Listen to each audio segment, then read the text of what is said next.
حضرت سیدنا ابو بکر صدیق رضی اللہ تعالیٰ عنہ کے بارے میں آپ کے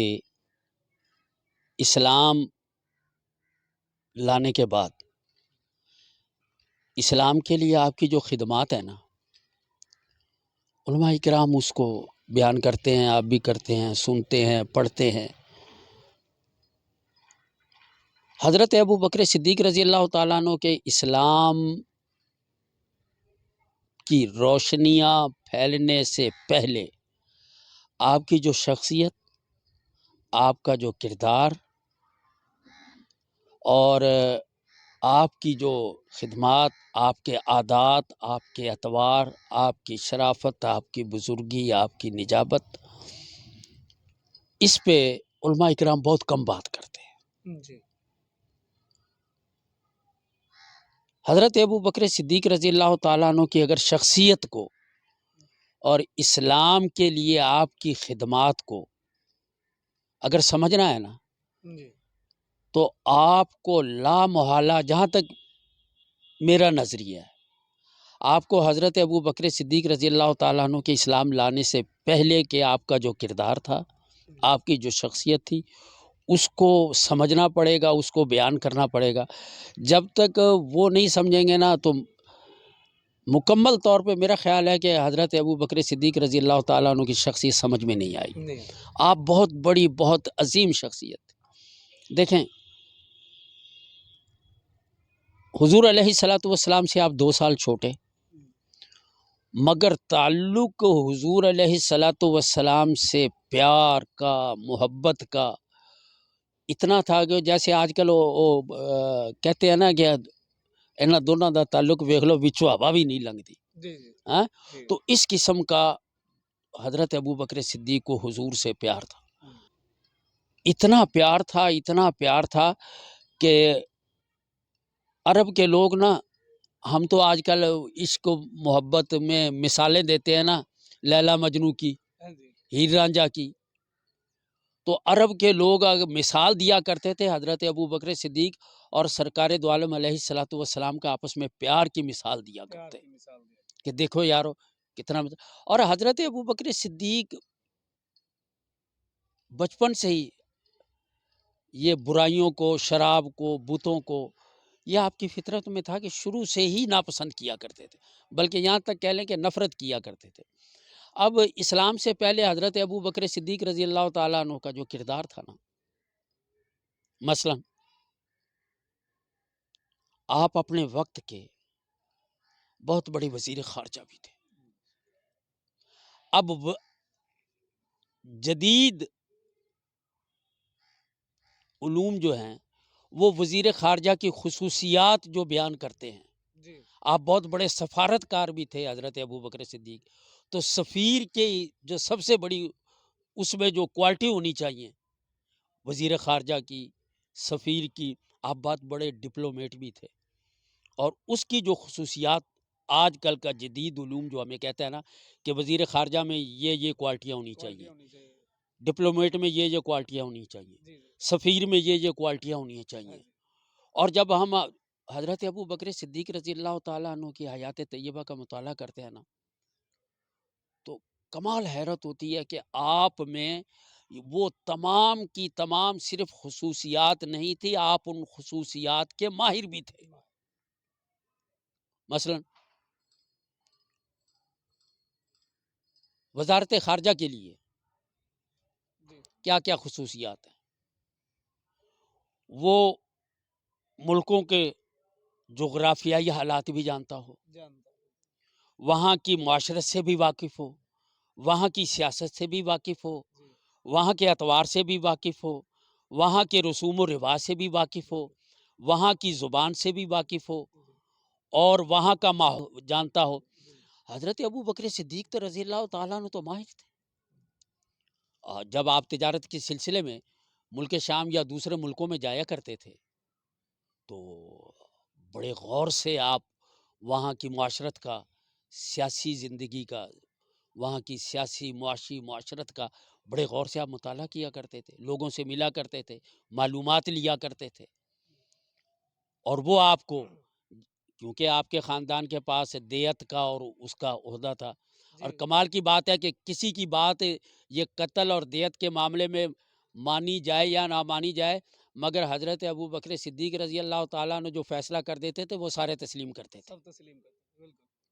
یہ سیاست یہ ڈپلومیٹک انتہا نہیں تھی، اور آپ علم الانصاف کے بھی ماہر تھے۔ اب کیا ہمارے علماء کرام کو ان چیزوں کو اجاگر کرنا چاہیے جو نہیں کرتے۔ حضرت ابو بکر صدیق عشق رسول میں فنا تھے، کوئی شک نہیں ہے، اور یہ حضور علیہ الصلوۃ والسلام کی ہی لانے سے پہلے بھی ایمان لانے سے،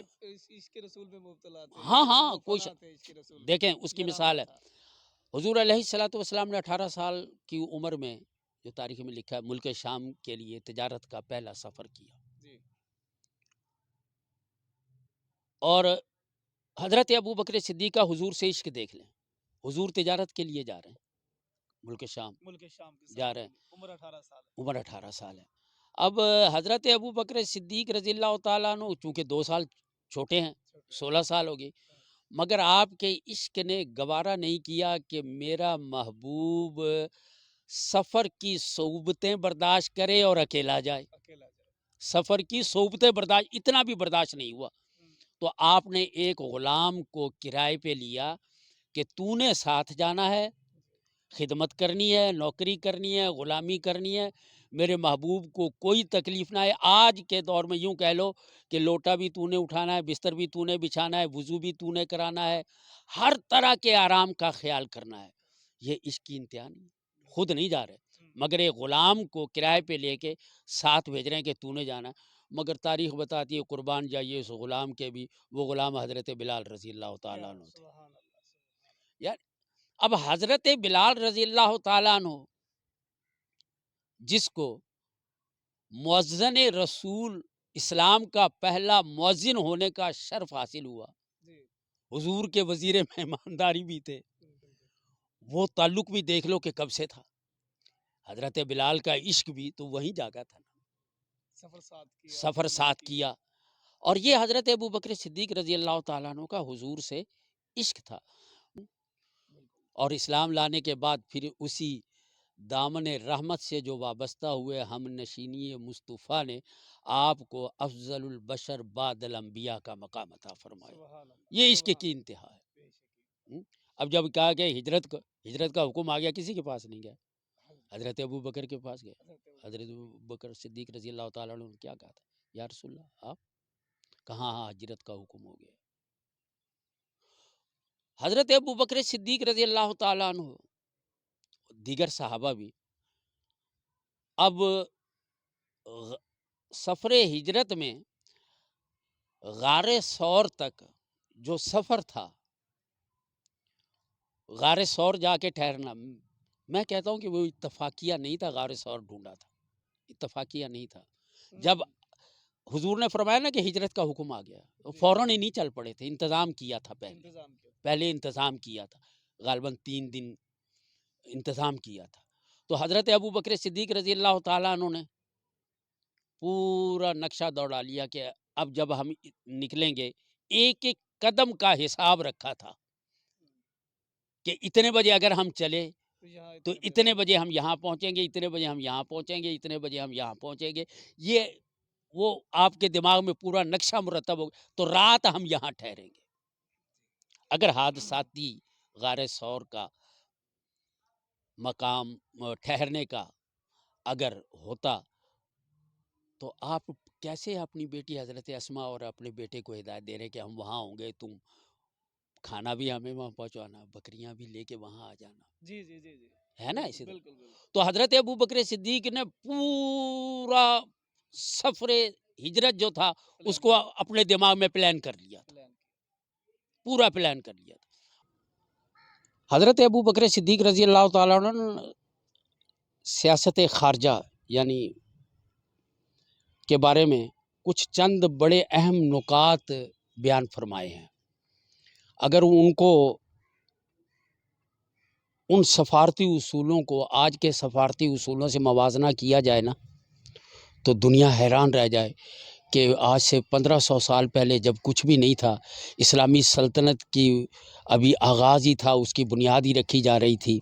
اور کیسر و کسرا اس کو منہدم کرنے میں اپنی پوری کوششیں کر رہا تھا، تو حضرت ابو بکر صدیق رضی اللہ تعالیٰ عنہ کیا ہدایات جاری کر رہے ہیں. کیا حضرت ابو بکر صدیق فرماتے ہیں کہ سفیروں کا نا احترام کرو، سفیروں کا احترام سفیروں کا احترام کرو، ان کو عزت سے ٹھہراؤ، چاہے وہ سفیر دشمن ملک کا کیوں نہ ہو، کیونکہ جگہ پر ٹھہرایا جائے ہاں تو کیونکہ اس وقت باقی قبائل کے بھی تو سفیر آتے تھے نا، آتے تھے، بالکل آتے تھے. مختلف زیادہ تر قبائل سے سفیر آتے تھے، تو کہے اگر دشمن ملک کا بھی سفیر کیوں نہ ہو تو اس کا احترام کرو، اس کو عزت سے ٹھہراؤ. پھر آپ ایک بات کی ایک اور تلقین فرماتے تھے کہ کوشش کرو کہ سفیر تمہارے ملک میں کم سے کم رہیں، تھوڑی دیر کم کم وقت ہاں گزارا جائے. تمہارے علاقے میں اس کو تھوڑی دیر رہنے کا موقع ملے.